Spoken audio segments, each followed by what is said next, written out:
တခါမြတ်စွာဘုရားရှင်ကတာဝတိပြည်ဇေတဝန်ကျောင်းတုံးမှာတရင်သုံးနေခဲ့ပါတယ်။ဒီအချိန်မှာတရားအားထုတ်ရမှာစိတ်သက်ကြပြီးလုံလဝလိယရော့နေနေတဲ့ယဟန်တစ်ပါးကိုအကြောင်းပြုပြီးချက်သားယဟန်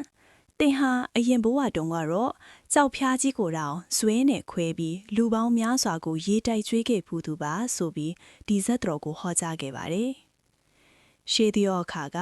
ဘာရာဏသီပြည်မှာဖျားလောင်းဟာလှဲကုံသေးကြီးသူဖြစ်ခဲ့ပူပါတယ်။တခါမှာတော့သူဟာလှဲပေါင်း900နဲ့အတူပစ္စည်းတွေတင်ပြီးအယောင်းဝယ်လုပ်ဖို့ခရီးထွက်ခဲ့တာပေါ့။အဲ့ဒီခရီးမှာခဲရင်လာတဲ့တဲကန္နာယာကြီးတစ်ခုကိုဖျက်ကျော်ရဖို့ရှိပါတယ်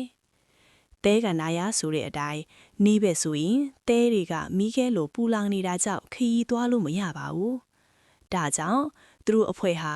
ညဘက်လော့သားတဲ့အချိန်မှာပဲကျေရာယာတွေကိုကြည့်ပြီးခရီးနှင်ကြရပါတယ်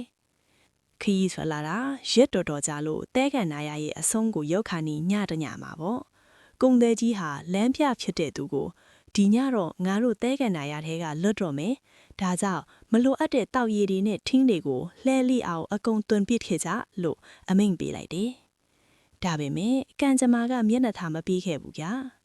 လမ်းပြဖြစ်တဲ့သူကနည်းနည်းလေးမေးခနဲ့အိပ်ပျော်သွားတဲ့အချိန်မှာသူတို့လှဲတန်းကြီးဟာလမ်းလွဲသွားပါလေတော့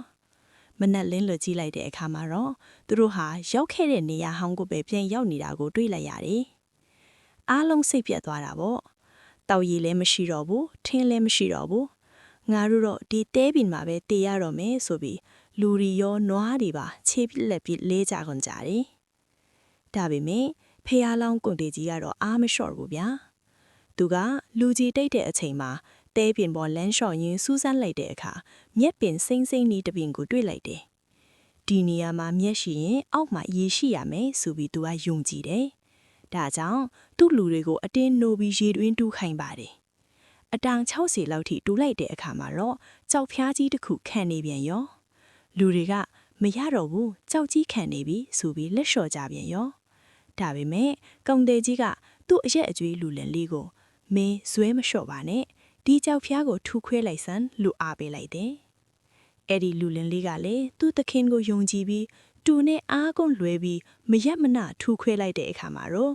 ဝုန်းခနဲ့ကြောက်ဖျားကြီးကွဲထွက်သွားပြီးရေတွေဟာထန်းပင်တစ်ဖျားစာလောက်အထိပိုင်းထွက်လာပါတော့တယ်။အားလုံးဟာအသက်ပဲကလွတ်မြောက်သွားကြပြီးလိုရာခီးကိုဘေးကင်းကင်းနဲ့ရောက်သွားကြပါတော့တယ်။ဒီဇလန်လေးကနေကျွန်တော်တို့ကိုဘာတင်ပေးလဲဆိုရင်ကျွန်တော်တို့ဘဝမှာအောင်မြင်တာနဲ့လက်တခန့်အလိုမှာအခက်ခဲတွေကအမြဲရှိတတ်ပါတယ်။တကယ်လို့သာအဲ့ဒီလူလင်လေးကကြောက်ဖျားကိုတွေ့ပြီးရက်လိုက်မယ်ဆိုရင်သူတို့အားလုံးတေးကြရမှာပါ။ဒါကြောင့်ဘလောက်ပဲခက်ခဲပါစေဇွဲမလျှော့ပဲဆက်ပြီးစူးစမ်းမယ်ဆိုရင်ဒီနေ့မှာတင့်လိုချင်တဲ့အောင်မြင်မှုရည်စမ်းကိုတွေ့ရမှာအသေးကြပါပဲလို့ပြောလိုက်ပါရဲ့နော်။အားလုံးပဲစိတ်ဤချမ်းသာခြင်းကိုယ်ဤကျန်းမာခြင်းနဲ့ပြည့်စုံကြပါစေ။